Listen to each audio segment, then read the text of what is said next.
ഗാർഹിക വരുമാനത്തിലെ തകർച്ചയും സാമ്പത്തിക പ്രതിസന്ധിയും കാരണം ജനതയിൽ 95%-നും എന്തെങ്കിലും മിച്ചം കണ്ടെത്താനോ പണം സമ്പാദിക്കാനോ കഴിയുന്നില്ല എന്ന വസ്തുത ഭയപ്പെടുത്തുന്നതാണ്. ഇതിൽ നിന്നും ഗാർഹിക സമ്പാദ്യത്തിലുണ്ടായിരുന്ന ഗുരുതരമായ ശൂന്യത വ്യക്തമാകുന്നു. 100 രൂപയിൽ 5 എന്നതാണ് നിലവിൽ സമ്പാദ്യ അനുപാതത്തിലെ മികച്ച തോത്. കഴിഞ്ഞ 5 പതിറ്റാണ്ടിലെ ഏറ്റവും മോശമായ അവസ്ഥയാണിത്. നിശബ്ദവും എന്നാൽ ഗുരുതരവുമായ ഈ വീഴ്ചയിൽ ഗാർഹിക സമ്പാദ്യ നിരക്ക് 5.1% കുറഞ്ഞു. ഇതാകട്ടെ കഴിഞ്ഞ 47 വർഷങ്ങളിലെ ഏറ്റവും താഴ്ന്ന നിരക്കാണ്. വായ്പാ നിരക്കുകൾ കുതിച്ചുയരുമ്പോൾ സാധാരണക്കാരന് സമ്പാദ്യം അസാധ്യമാകുന്നു. വരുമാനത്തിന് ആനുപാതികമായി സമ്പാദ്യമുണ്ടായിരുന്ന 1970-90കളിലെ മുൻ തലമുറകളുമായി താരതമ്യം ചെയ്താൽ ദയനീയമാണ് വർത്തമാനം. കടബാധ്യതകൾ ചിന്തിക്കാൻ പോലും കഴിയാത്ത ഉയരങ്ങളിലെത്തിയിരിക്കുന്നു. വസ്ത്രങ്ങൾ, കാറുകൾ, ആഡംബരം എന്നിവയ്ക്കായി കൂടുതൽ പണം ചിലവഴിക്കപ്പെടുന്നു. വരുമാനത്തേക്കാൾ ഉപഭോഗം വർദ്ധിക്കുന്നതാണ് കടം കൂടാൻ കാരണം. മൊത്തം ഗാർഹിക കടം 120 ലക്ഷം കോടിയായി ഉയർന്നിരിക്കുന്നു. ഒരു പതിറ്റാണ്ട് മുൻപ് ചിന്തിക്കാൻ പോലും കഴിയാത്ത കണക്കാണിത്. മുൻപ് ദീർഘകാല ആസ്തികൾ വാങ്ങുന്നതിനായിരുന്നു കുടുംബങ്ങൾ വായ്പ എടുത്തിരുന്നത്. എന്നാൽ ഇന്ന് കാറുകൾ, ഫോണുകൾ, വസ്ത്രങ്ങൾ, പലചരക്ക് സാധനങ്ങൾ, എന്തിന് വിനോദയാത്രകൾക്ക് വരെ വായ്പ ഉപയോഗിക്കുന്നു.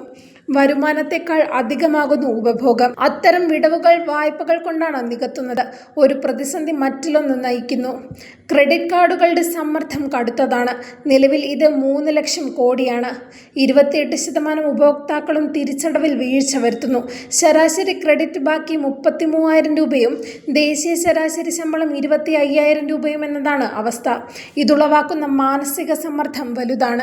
രാജ്യത്ത് പെരുകുന്ന ആത്മഹത്യകളിൽ 19%-മെങ്കിലും സാമ്പത്തിക പ്രശ്നങ്ങൾ കാരണമാണ്. അന്താരാഷ്ട്ര വിപണിയിൽ ഇന്ത്യൻ രൂപയുടെ മൂല്യത്തിലുണ്ടായ ഇടിവ് പ്രതിസന്ധിയെ കൂടുതൽ രൂക്ഷമാക്കുന്നു. 2025 ജനുവരി-ഡിസംബർ കാലയളവിൽ US ഡോളറിനെതിരെ 4.3% വലിയ ഇടിവാണ് രേഖപ്പെടുത്തിയത്. ഏഷ്യയിൽ ഏറ്റവും മോശം അവസ്ഥയിലുള്ള കറൻസിയായി ഇന്ത്യൻ രൂപ മാറിയെന്നാണ് ഫോറക്സ് വിശകലന വിദഗ്ധരുടെ മുന്നറിയിപ്പ്. US-ഉമായുള്ള വ്യാപാര കരാർ ഉടൻ നടപ്പിലായില്ലെങ്കിൽ രൂപയുടെ മൂല്യം ഡോളറിന് 90 രൂപ എന്ന നിലയിലേക്ക് താഴ്ന്നേക്കാം.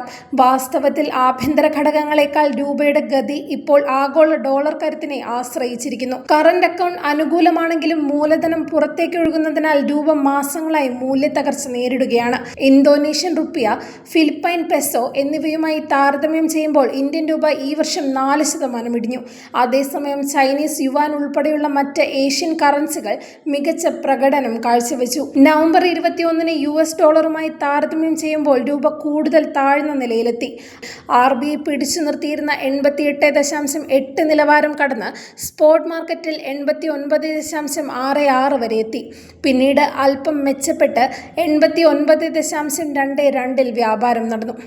കഴിഞ്ഞ 2 മാസത്തിനിടെ US ഡോളറിന്റെ മൂല്യം 3.6% വർദ്ധിച്ചത് ഇന്ത്യൻ രൂപ ഉൾപ്പെടെയുള്ള മിക്ക കറൻസികളിലും സമ്മർദ്ദം ചെലുത്തിയിട്ടുണ്ട്. US തീരുവകളും ഉയർന്ന ലോഹവിലകളും എന്ന ഇരട്ട ആഘാതമാണ് ഇന്ത്യ നേരിടുന്നത്. US ഭരണകൂടം ഇന്ത്യക്ക് മേൽ 50% തീരുവ ചുമത്തിയത് കയറ്റുമതിയെ ബാധിക്കുകയും ഒക്ടോബറിൽ 4,170 കോടി ഡോളറിന്റെ റെക്കോർഡ് വ്യാപാര കമ്മിക്ക് കാരണമാവുകയും ചെയ്തു. ഈ വർഷം വിലയിലുണ്ടായ കുതിച്ചുചാട്ടം സ്വർണ്ണ നിക്ഷേപത്തിൽ വലിയ വർധനവിന് വഴിയൊരുക്കി. ഒക്ടോബറിൽ സ്വർണ്ണ ഇറക്കുമതി 1,472 കോടി ഡോളറിലെത്തിയിരുന്നു. ഓഹരി വിപണിയിൽ നിന്ന് വിദേശ നിക്ഷേപകർ പണം പിൻവലിച്ചതും രൂപയുടെ മൂല്യത്തകർച്ചയ്ക്ക് ആക്കം കൂട്ടി. ഇന്ത്യയും അമേരിക്കയും തമ്മിലുള്ള വ്യാപാര കരാറിലെ കാലതാമസവും തിരിച്ചടിയായി. വ്യാപാരം അനുകൂലമായാൽ രൂപ തിരിച്ചു വന്നേക്കാം. എന്നാൽ നിലവിലെ സാഹചര്യം 90 രൂപയിലേക്ക് ഇടിയാൻ സാധ്യതയാണ് സൂചിപ്പിക്കുന്നത്. കയറ്റുമതിയിലെ കുറവും ഇറക്കുമതിയിലെ വർധനവും ഒക്ടോബറിൽ 4,170 കോടി ഡോളറിന്റെ റെക്കോർഡ് വ്യാപാര കമ്മിക്ക് വഴിയൊരുക്കിയിരുന്നു. ഇന്ത്യയുടെ കറന്റ് അക്കൗണ്ട് കമ്മി 2025 സാമ്പത്തിക വർഷത്തിലെ 0.6%-ൽ നിന്ന് 2026-ൽ GDP-യുടെ 1.2% വർദ്ധിക്കാനുള്ള സാധ്യതയും നിലനിൽക്കുന്നു. തീരുവകളിലെ അനിശ്ചിതത്വവും US-ലെ AI വിപണി നീക്കങ്ങളും കാരണം വിദേശ നിക്ഷേപത്തിന്റെ വരവ് കുറഞ്ഞു. സാമ്പത്തിക വർഷം 26-ന്റെ ആദ്യപാദത്തിൽ 570 കോടി ഡോളർ നിക്ഷേപം വന്നുവെങ്കിലും രണ്ടാം പാദത്തിൽ അത് 190 കോടി ഡോളറിലേക്ക് ചുരുങ്ങി. അതായത് ഇന്ത്യൻ സമ്പദ് വ്യവസ്ഥയുടെ അവസ്ഥ ഒട്ടും ആശാവഹമല്ല. അന്താരാഷ്ട്ര നാണയനിധി തങ്ങളുടെ വാർഷിക അവലോകനത്തിൽ ഇന്ത്യയുടെ GDP വിവരങ്ങൾക്ക് C ഗ്രേഡാണ് നൽകിയിരിക്കുന്നത്. ഇതിനർത്ഥം രാജ്യത്തിന്റെ സാമ്പത്തിക കണക്കുകൾ വിശ്വസനീയമല്ല എന്നു തന്നെയാണ്. ലഭ്യമായ വിവരങ്ങളിലെ അവ്യക്തതകളും പോരായ്മകളും സമ്പദ് വ്യവസ്ഥയുടെ കൃത്യമായ ചിത്രം അസാധ്യമാക്കുകയും ചെയ്യുന്നു.